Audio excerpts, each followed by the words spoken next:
He ngā mana i ngā reo e ngā waka āhuatanga maa, tēnā koutou.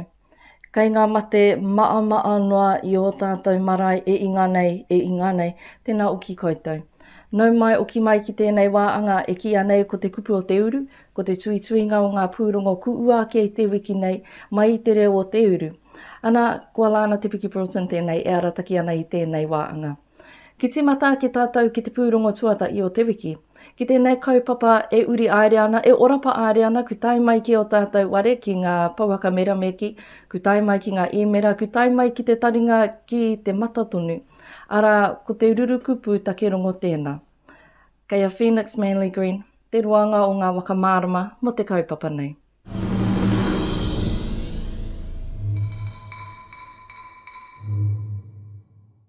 I tū te ui tuatai o te Ruruku Pūtakerongo ki te marae o Mururaupatu, ko tōna whakamāramatanga, te wakataunga o maunga Taranaki, te mana ārua, rua tupua, rua tauito, rua Taranaki. Te kaupapa o tēnei hui, me ngā hui e whai ake nei, kia whakamārama atu ki o tātou nei whanaunga, he aha kai roto i te Ruruku Pūtake.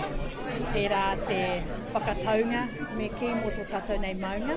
Ei tā pautu, kei ngā uki waimiri o te maunga te mana ki te wakai, ki te Ruruku Pūtakerongo. Ko tēnei te ara, me waitohungia i te Ruruku Pūtakerongo i te tuatahe, whai muri ko te pōtitanga, te whakamārama atu ki ngā uri, i aha kai roto.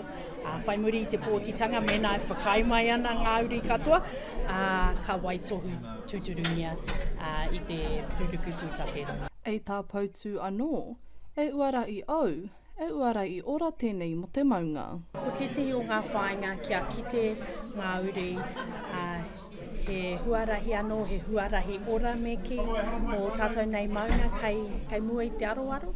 Nā reira, mena kiti ana ngā uri i tērā, te āhua nei ka whakai mai hoki, ka whakatuturungia i nei whakaritenga mō tātou nei. Ko ngā wawata o pautu, kia rongo i te reo o ngā iwi, o ngā apu, kia wai māramatanga o ki ngā uri ki te Ruruku Pūtakerongo. Phoenix Manly Green, te reo o Te Uru.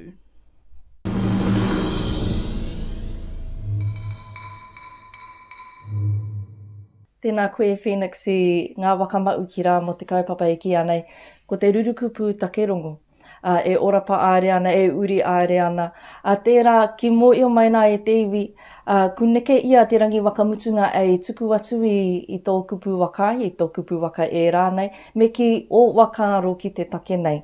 Ara, ko tawarangi, ko te wenerei te tuanga uru mā ono o āku ata. Toru noi o ngā rangi e toi ana ki te kai maono. No reira koe nei te wā e tiki atu i ngā pepa, e whakaki ngā puta, ki o wakaro, ki o kōrero, ki tō kupu wakai, tō kupu waka e rānei, e mana ai tērā wakaro i roto i ēnei pōtitanga. I tēnei wā i te iwi, kia roa ki tātou ki te pūrongo tuarua o te wiki. Ko iara ko te uri nei e tuake ana e mānga e tuku i ngā kōrero mō ngā taonga ki te ware pupuru taonga o whanganui. Ko iara ko Leila Waiora Bailey, te tangata o te wānei. Anei a iruira rerekura me ngā wakamauki.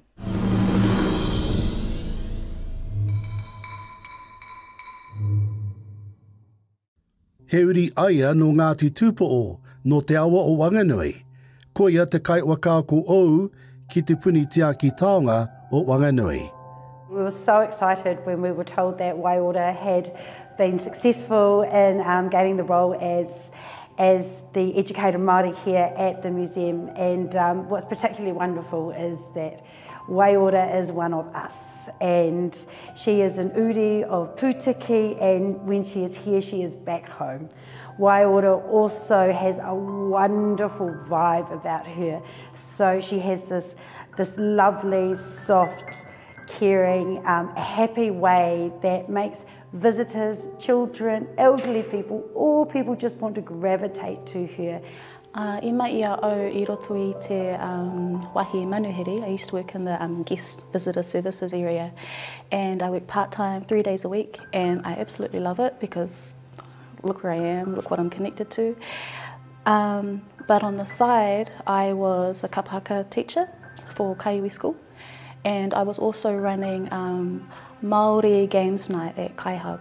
And so what that looked like was I'm so passionate about teaching te reo, but in a fun environment. I don't want people to feel mataku, scared, or wakama.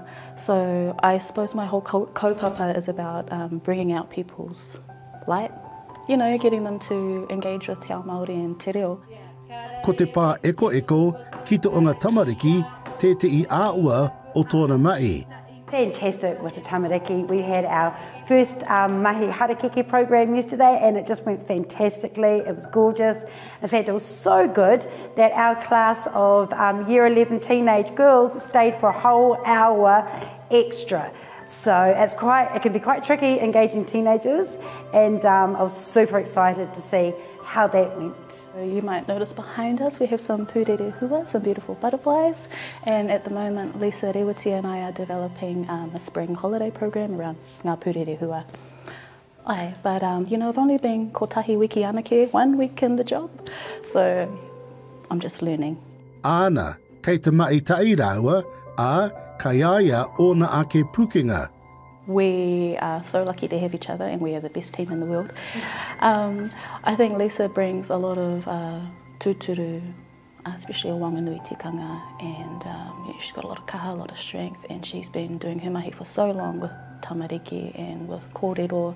So I have a lot to learn from her, and like I said, I'm just really blessed to have her by my side. And I suppose what I'm bringing to enhance our team is perhaps a flow. I think we're very privileged and very lucky to have Waiora here. I'm really excited about how everything's going to pan out as Waiora becomes, builds up her confidence and really gets stuck into her role. Ko taku pā te wakamutunga, ia a te utu pai māu. One of my favourite aspects about the mahi and just being here is that I get to talk about the taonga, I get to show people around.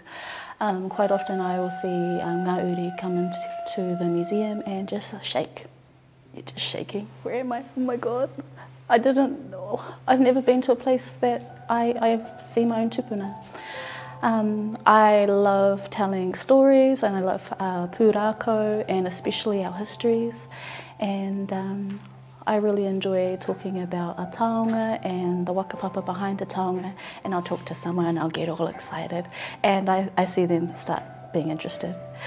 Sometimes I'll just test myself, and after having a kōrero with someone, I'll walk away, look over my shoulder, and now they're reading the plaque, they're reading the kōrero, and sometimes that's really impressive, especially if it's a 10-year-old boy. Tamariki mai, paake mai, kaumātua mai, mau e manaki e wakako i ngā manuiri, ngā āhuatanga o tō tātou ware taonga. Iruere rerikura, te reo o Te Uru.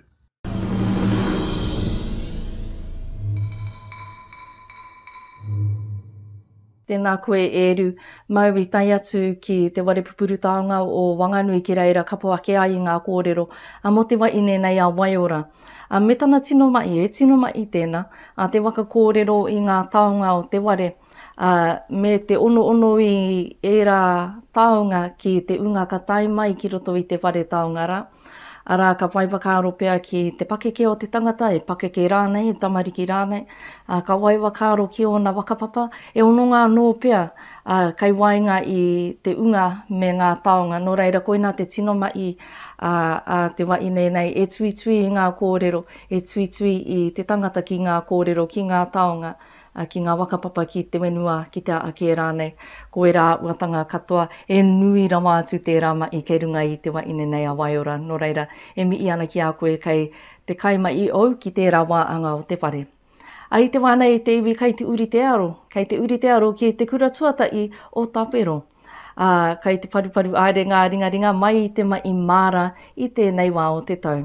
Ko tai atu e ruera rerekura ki roto I a rātou, ki te kapo ake I ngā kōrero e whai ake nei.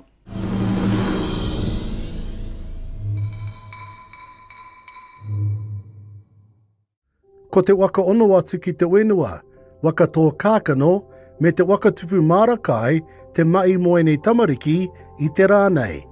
One great big kaupapa tāwhero at the moment is teaching our tamariki how to grow their own kai, knowing that we're going through crazy times where the prices of simple things such as vegetables have skyrocketed, so it's important to us to teach our uri and our iwi how we do this ourselves.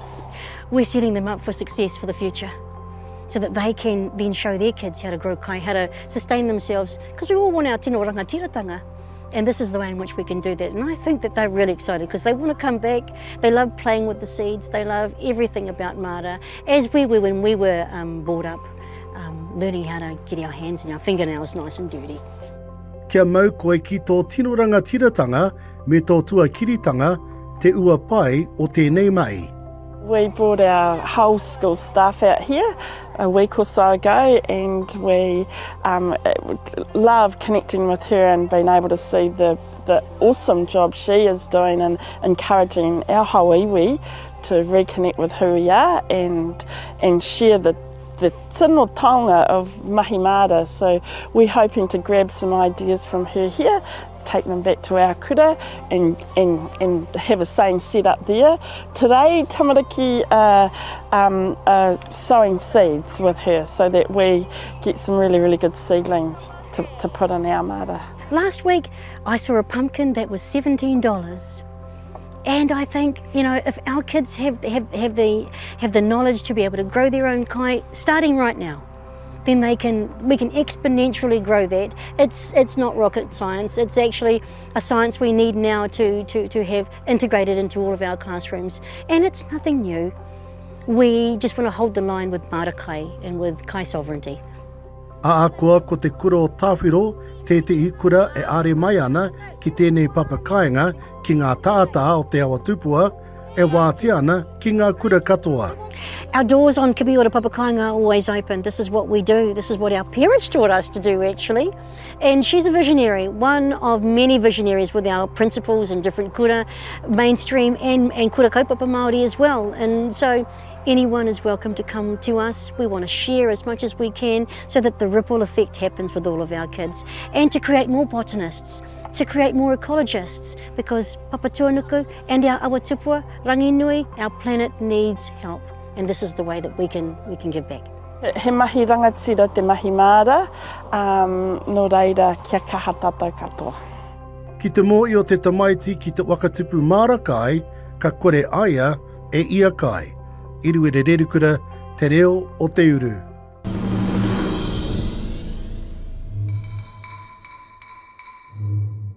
Tēnā nō koe e rue nā whakamārama mo te rangi mai māra nei o te kura tuatai o tawhero rātou ko Kiritai Firmanma, te wakamāku, te wakaparuparu I ngā ringaringa e rongo wai I te ora kei roto I te one.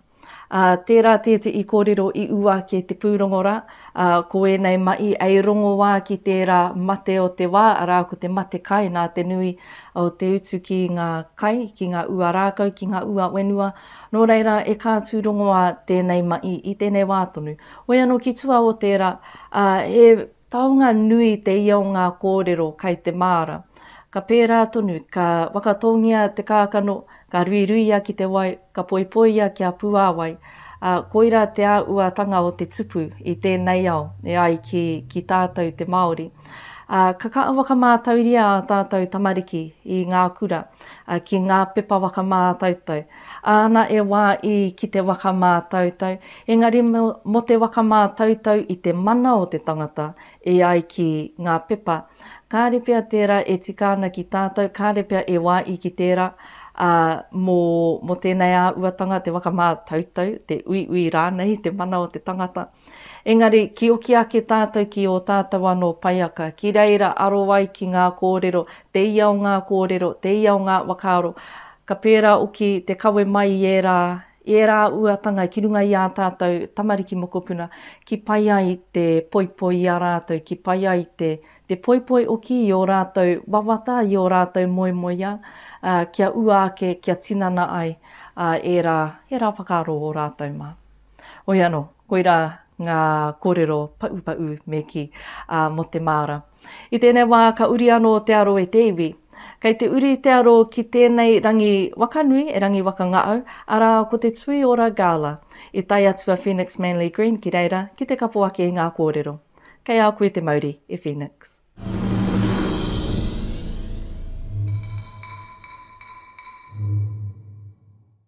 E pō waka ira ka tū ki runga o wai marae ki Waitara.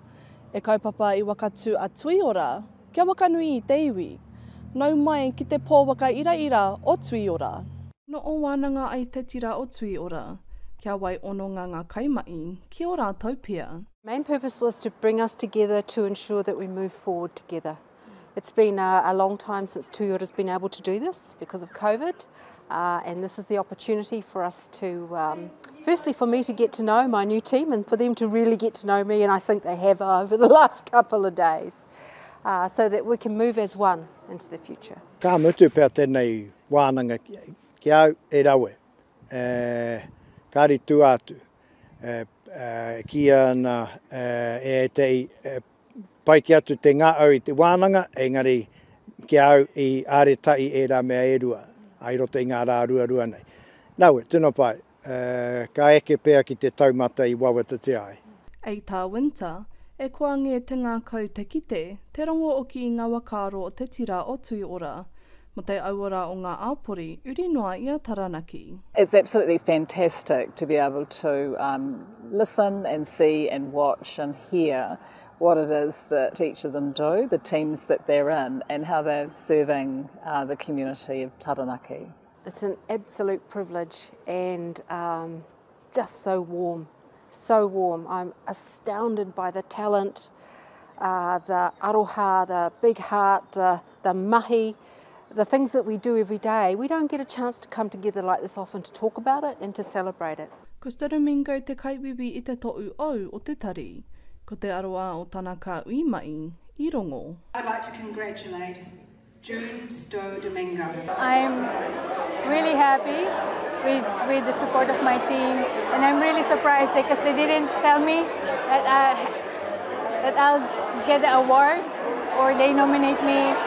Didn't flow to me, but I'm really feeling the support, the good vibes, the team effort of my team.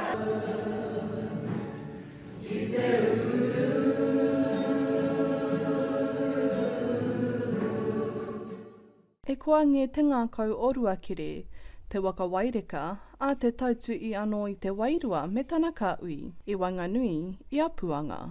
My hopes are that we will do this regularly, that it's too far apart when we don't see each other all together. You don't get the fullness. It's like your whānau, really, at home. You need to see them, you need to have a laugh with them, have a kōrero, that we need to do this every year if we can, come together, and we reset at Puanga for the year ahead. Ko ngā mana konui o Ruakere, kia ui pēnei a tui ora e wānanga wakawanake i te auora o Taranaki, i te auora o tui ora. Phoenix Manly Green, te reo o Te Uru.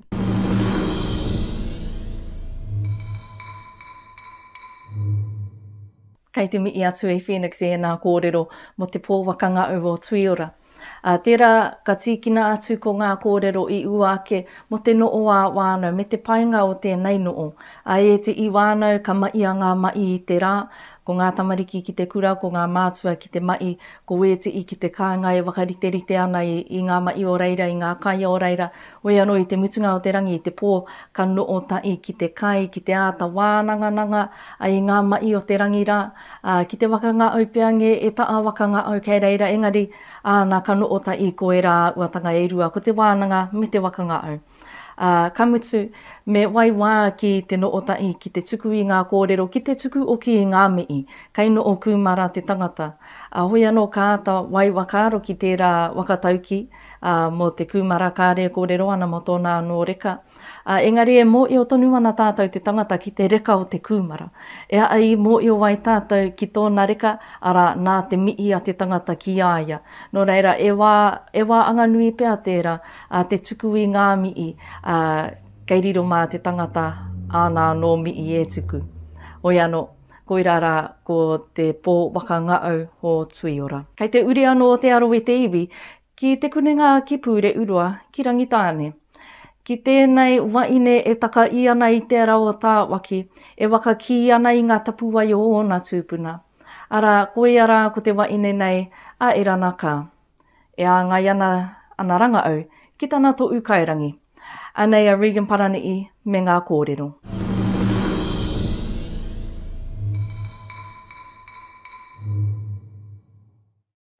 Kei te kōtihitanga e ranaka e whakaoti ana i tana tohu kairangi ki te kuninga ki pūre hurua. E aro ana tana rangahau ki te wāhanga he huarahi anō ki te whatu kākahu. Maroto i te tirohanga Māori e panoni ai te wāhi ki te hanga kākahu. The mahi that's here, the garments that are here are a manifestation of basically my visual diaries. He whakaaturanga e kite ai i te rerehua o te kaikaranga maroto i ngā kākahu.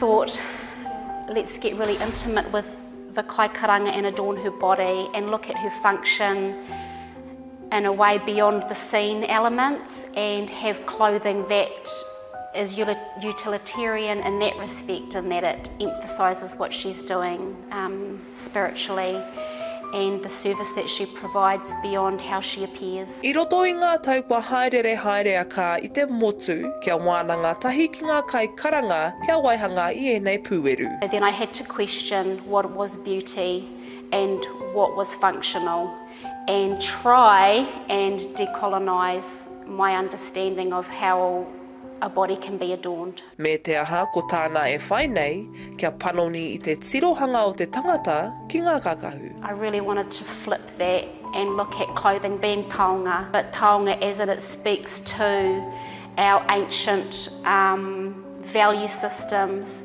and our ancient ways of encountering each other, sharing space, and the way that we do it during pōwhiri at tangihanga. He koro wai e ki ana e ia ka mira i te waiwai ia o te wahine i aia e karanga ana. During that process on the marae ātia, where they are so visceral and so giving, and I wanted to capture that in clothing and appreciate that in clothing, but really just to feed something new into the conversation, the amazing conversation that contemporary Māori fashion designers are having. E tū ana te whakaaturanga nei ki Square Edge ki te papai o ia. Regan Paranihi, te reo o Te Uru.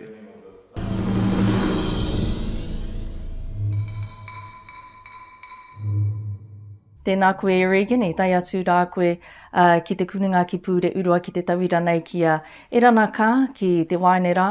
Ki ana tuituinga, kōrero ana tuituinga kākau, e kaima te taringa, e kaima te karu oki. Tērā e mai nui ana ko te aroake ki ngā tikanga kui mā koroma. Me te waka, ea te waka wātea i te māra, ki tupu noa ko ngā tupu Māori, ko ngā rākau Māori, e rere pai ai ngā manu, e rere pai ai ngā kōrero, e rere pai ai ngā wakaaro. Mō tēnei kaupapa te karanga, te waine tuana ki te karanga, ka pēea o ki te waka kāka ui aia. Engari ki tua o te oki atu ki ngā tikanga kui mā koroma, ko te waiwakaro ki te au uri nei, ki te uringa o te au, ki te tikanga o te karanga i nāia nei rangi, me o tātou whakaaro nui ki te rāmai. Nō reira, aira ko te tiki atu i ngā tikanga kui mā koroma, engari ko te whaiwakaro mai te uki o tēnei wā, ki ngā mai, ki ngā tikanga e kawea tonu ana i nāia nei rangi. Tēnā koe Regan, tēnā koutou katoa e ngā kai wakaimi kōrero o te wānei, i ngā kaupapa, i ngā pūrongo. Koira katoa ngā pūrongo ku uake i te reo o te uru i tēnei wiki. Ko tēnei te mii kauatu ki ngā paureo irirangi Māori e āpai ake ana i ngā mai nei ara ki te koremako o Taranaki, ki te reo irirangi o Whanganui a Awa FM, ki te reo irirangi o Rangitāne a Kia Ora FM. Tēnei manu e rere pai ai nā te tautoko a te māngai pāo. Ko Alana Broughton tēnei, kai te mii atu ki koutou i te iwi. Tēnā koutou, tēnā rā tātou katoa.